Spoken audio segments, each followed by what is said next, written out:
Hello guys, welcome to my channel Bithika সংকিচ। আজকে আমি তোমাদের বানিয়ে দেখাবো লেমন চিকেন। তার জন্য আমি এখানে 700 গ্রাম চিকেন নিয়েছি, ধুয়ে পরিষ্কার করে রেখেছি। এখানে আমি নিয়েছি গোটা মশলার মধ্যে গোটা ধনে, গোটা জিরে, গোটা শুকনো লঙ্কা, গোটা গোলমরিচ, এটা আমি ড্রাই রোস্ট করে নিয়েছি কাজু বাদাম, ধনেপাতা ডাঁটা, আদা, রসুন আর কাঁচা লঙ্কা, এটা পেস্ট করে নেবো। নিয়েছি কর্নফ্লাওয়ার, লবণ আর সর্ষের তেল। আর এখানে আমি নিয়েছি 1 চিমটে হলুদ, একটা বাতাসা, বাটার একটা ছোটো, কাঁচা লঙ্কা, ফোড়নের জন্য নিয়েছি একটা তেজপাতা, গোটা গরম মশলা, গোলমরিচ আর সাদা জিরে। আর এখানে নিয়েছি লেবু স্লাইস করে নিয়েছি, আর গন্ধরাজ পাতা, আর নিয়েছি টক দই। এবার আমি সব মশলাগুলো মিক্সিতে আমি পেস্ট করে নেব।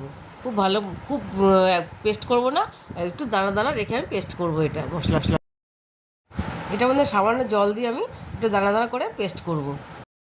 এবার আমি মাংসটাকে ম্যারিনেট করবো। তার জন্য আমি দিয়ে দেবো টক দইটা, আর দিয়ে দেবো এখানে আমি লেবুটা চিপে আমি রসটা দিয়ে দেবো।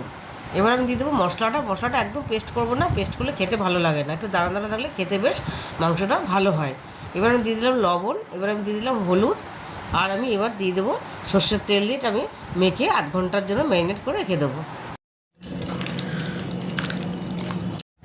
এবার আমি গ্যাস জ্বালিয়ে দিয়েছি, কড়াই বসিয়ে দিয়েছি, কড়াইটা আমার গরম হয়ে গেছে। এর মধ্যে আমি দিয়ে দিলাম পরিমাণ মতো সর্ষের তেল। তেলটা আমার গরম হয়ে গেছে, তেলটা খুব ভালো করে গরম করে নিয়েছি। এবার আমি মশলাটা দিয়ে দেবো, গোটা জিরে, গোটা গরম মশলা, তেজপাতা আর গোলমরিচ। মশলাটা ভালো করে ভেজে নেব। এবার আমি ম্যারিনেট করা চিকেনটা দিয়ে দিলাম, চিকেনটা ভালো করে আমি নেড়ে নেব। এবার আমি মশলা বাটিটা একটু ধুয়ে থালাটার মধ্যে দিয়ে আমি জলটা দিয়ে দিলাম, জলটা দিয়ে আমি খুব ভালো করে নেড়ে নেব। আমি মাংসটা ভালো করে মিশিয়ে নিয়েছি। এবার আমি দিয়ে দিলাম গোটা কাঁচা লঙ্কাগুলো, দিয়ে দেবো একটা বাতাসা আমি ভেঙে দিলাম, দিয়ে দেবো আর একটুখানি আমি লবণ, যেহেতু আমি আগে দিয়ে দিয়েছিলাম। এবার আমি অল্প করে লবণটা দিয়ে আমি খুব ভালো করে আবার মিলিয়ে নেব মাংসটাকে। এই রেসিপিটা দারুণ লাগে খেতে, লেমন চিকেনটা ভীষণই সুন্দর হয় খেতে। এবার আমি 1 চামচ কর্নফ্লাওয়ারটা নিয়েছিলাম, এই কর্নফ্লাওয়ারটার মধ্যে আমি জল মিশিয়ে ভালো করে মেশাবো। এটাকে আমি যেন ডেলা ডেলা না থাকে, ভালো করে মিশিয়ে আমি মাংসের মধ্যে দিয়ে দেবো কর্নফ্লাওয়ারগুলো, জলটা, তাহলে গ্রেভিটা খুব সুন্দর হয় খেতে। দিয়ে আমি আরেকবার ভালো করে নেড়ে নিলাম।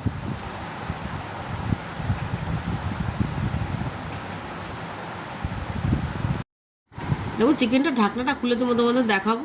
দেখো কি সুন্দর হয়েছে, তেল ছেড়ে দিয়েছে চিকেনটা।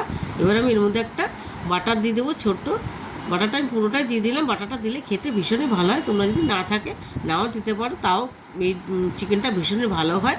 এবার আমি এটা নেড়ে দেবো মাংসটা ভালো করে। এবার আমি লেবু পাতাটা দিয়ে দিলাম, একটু করে ছিঁড়ে দিলাম, তাহলে গন্ধটা খুব ভালো আসবে। আর একটা গোটা পাতা আমি এর মধ্যে দিয়ে দেবো।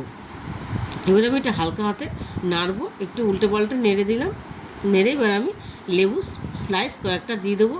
আর এই রেসিপিটা ভীষণই ভালো হয় খেতে, তোমরা অবশ্যই বাড়িতে ট্রাই করবে। এই রেসিপি তোমাদের ভালো লেগে থাকলে তাহলে আমাকে লাইক, শেয়ার, সাবস্ক্রাইব করতে ভুলবে না। আজকের মতো এইটুকুই, টাটা।